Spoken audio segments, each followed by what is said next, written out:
Vou contar uma história para vocês de uma paciente, uma senhora, que eu falei, precisa fazer uma caminhada, precisa fazer uma hidroginástica, precisa fazer algum movimento.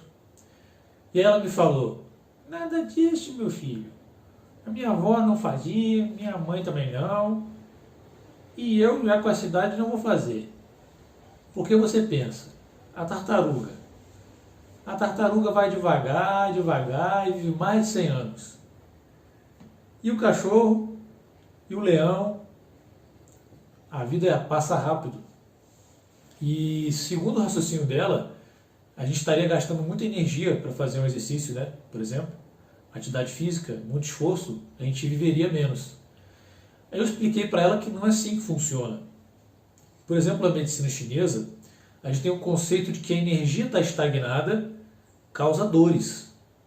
E além de causar dores, você não está oxigenando o seu sangue. Imagina um pântano, a água está lá parada, aquela água está suja.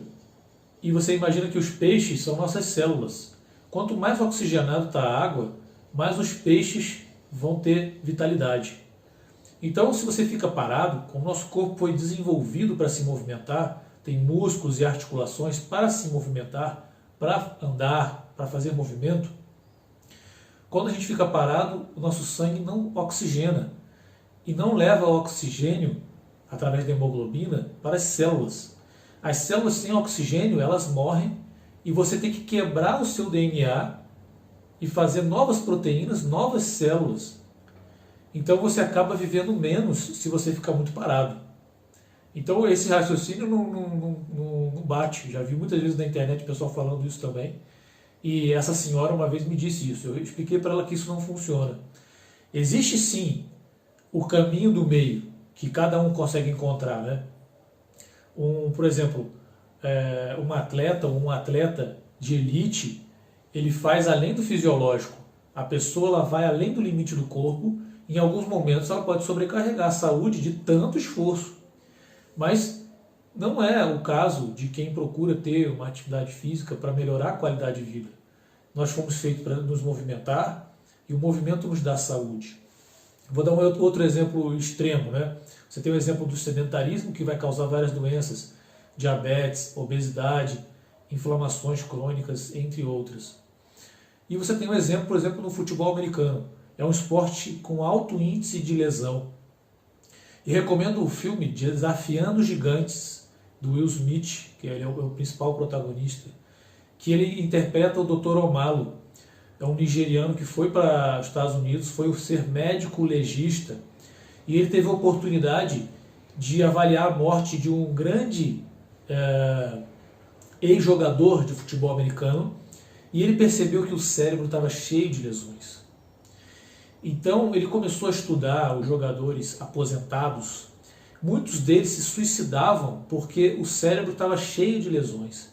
Eles morriam muito cedo, antes dos 50 anos, ficavam com alteração de memória, de humor, de sono, depressão, problemas com analgésicos e drogas e até suicídio. E aí ele identificou e foi para a mídia falar sobre o traumatismo crânioencefálico, o TCE.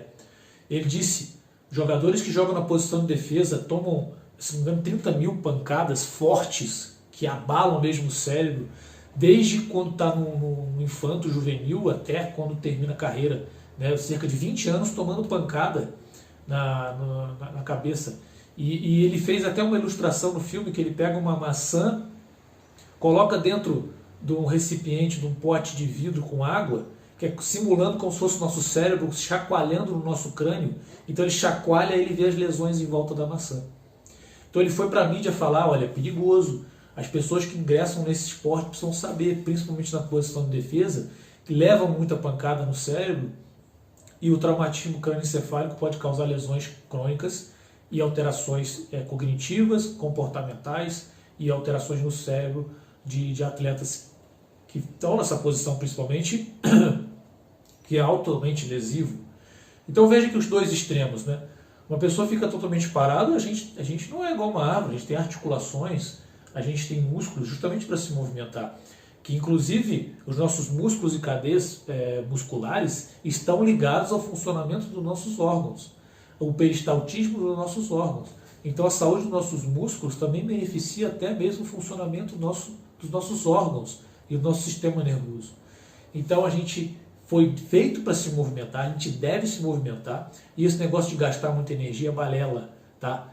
Você só precisa fazer uma coisa adequada para você, começar um treinamento adequado, com um bom cronograma de aumentar a frequência e a intensidade, de acordo com sua proposta e sua qualidade de vida, evitando sempre os dois extremos, o exagero e ficar parado, que com certeza faz muito mal para a saúde e aumenta o índice de diversas doenças. Tá bom? Então essas duas histórias que eu queria contar, e ainda recomendar o filme Desafiando os Gigantes, e não cair nessa história aí do bicho preguiça, né? De quanto menos energia gastar, melhor. Nada disso. O livre fluxo suave de Qi, que é a energia fluindo no nosso corpo, é o que a medicina tradicional chinesa, as medicinas antigas dizem, que nos traz saúde. Tá? Então se movimente e tenha saúde.